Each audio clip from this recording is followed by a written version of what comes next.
organ donation rates in the world. We lead in many other areas, but we certainly lack in this one. On a personal level, we had a teacher at the school a while back who received a liver transplant that saved his life. And a guy that I went to school with, I know it was a long time ago, but fellow GCVI student back in the 70s. He went in for a routine operation and received some tainted blood in the transfusion, and that tainted blood destroyed his liver, and George was on the transplant list for I don't know how long, couldn't get a match, and he died, unfortunately. You know, he was the father of 2 kids and a super guy. So what we're doing here this afternoon is we're going to listen and learn a bit about the problem, and hopefully we're going to leave here motivated to do something about it. So what I'd like to do is introduce to you a man by the name of George Marcello, and he is a Guelph, former Guelph resident, Guelphite. Also, George received a liver that saved his life, and now his way of paying back is to draw attention to this problem. And George has done, I think, 4 campaigns. You'll learn more about it when he comes up. But the current campaign is a cross-Canada tour. It's a torch relay. It's a student torch relay. You probably don't know this, but one of our students carried the torch today, and you'll be seeing him later. George was here, I think 5 or 6 years ago, George, with Christopher's Wish. That was a 200-city tour across Canada. Some of the teachers here may remember that. And George's whole thing is to draw attention to this. He does this on his own time. It's his passion. So I would like you to give him a big, warm GCVI welcome and listen to what he has to say.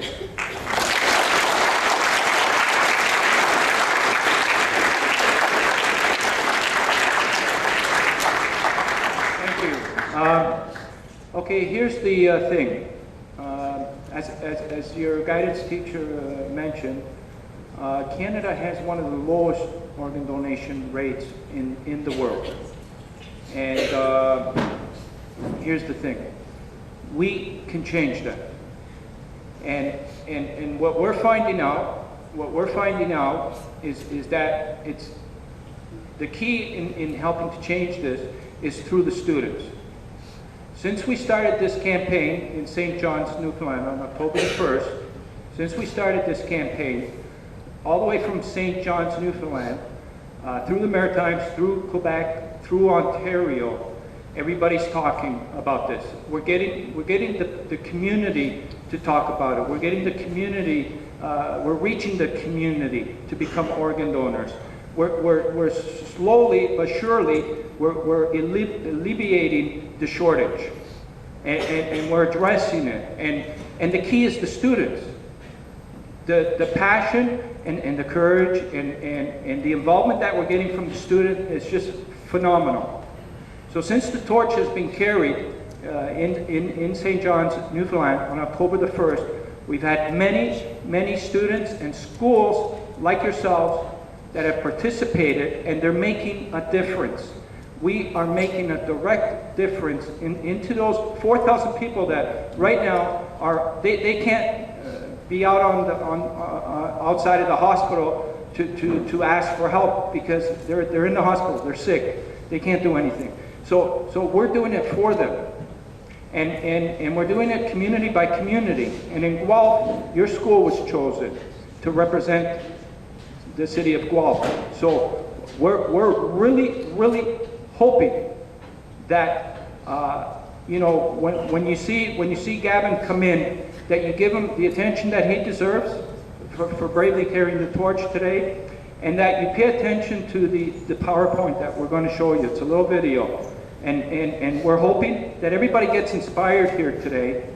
And all we're going to ask is for everybody here to think about becoming organ owners and to have that discussion with your family at some point in time, and to spread the word.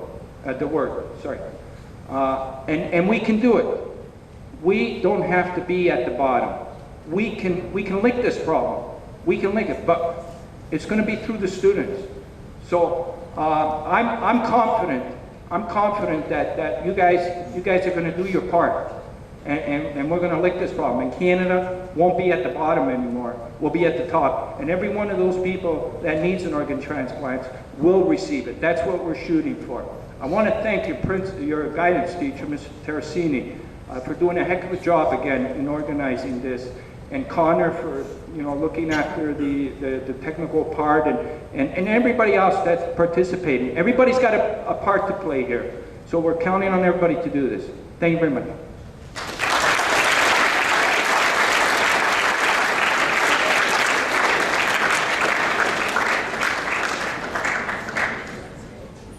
Now I'd like to introduce to you a friend of mine, Mel Davis. Mel Davis, former GCBI student himself, is the father of a very famous guy, a Canadian sport legend, Victor Davis. Many of you probably swam at Victor Davis Pool on Victoria Road. But Victor Davis is the holder of 7 world records. He's an Olympic gold medalist in '84. There was just a recent movie on CBC, I don't know if you saw it, called Victor. It was just aired a month or 2 ago. I would like to get some copies of it for the school. Victor died in an accident in Montreal, and people's lives were saved because of the action that Victor's family took. So I'm not going to talk more, and Mel's going to tell you all about that. But put your hands together for Mel Davis, a good friend of GCBI.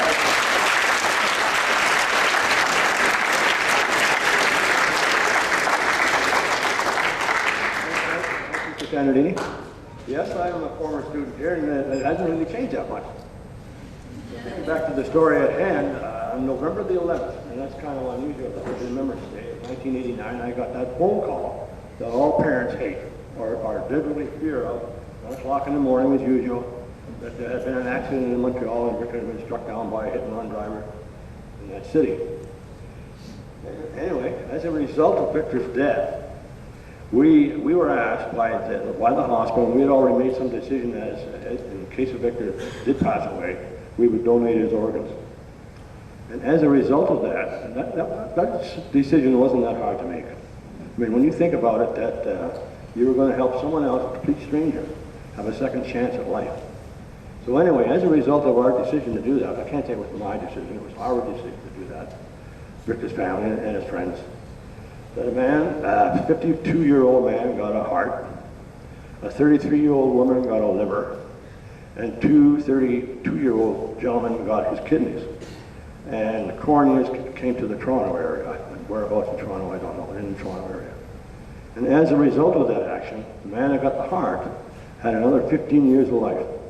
He just died apparently about 2 or 3 years ago. As for the liver recipient, the young lady, she passed away probably about 3 years after she got the liver. And strangely enough, the only part of her body that wasn't cancerous was the liver. The 2 gentlemen that got Victor's kidneys are still alive today and alive and kicking, and I assume they're doing quite well. And as for the recipients of the corneas, like I said, I don't know who got them. But that's a decision that's not very hard to make. You have to look into your own heart and say, if something happens to me, and heaven forbid anything ever happens to you people. Because as a result, remember it was only about a month ago, the tragic accident in New Brunswick, the basketball team coming back on the basketball tournament. There were 7 young men killed. Apparently, some of them donated their organs, and I think that's just wonderful, especially a tragedy of that nature in a small town of that size. It's easy to do, like Mr. Panardini said, and like George says. When you make that decision, you sign a card. Easy to get one of those cards next time you're in your doctor's office or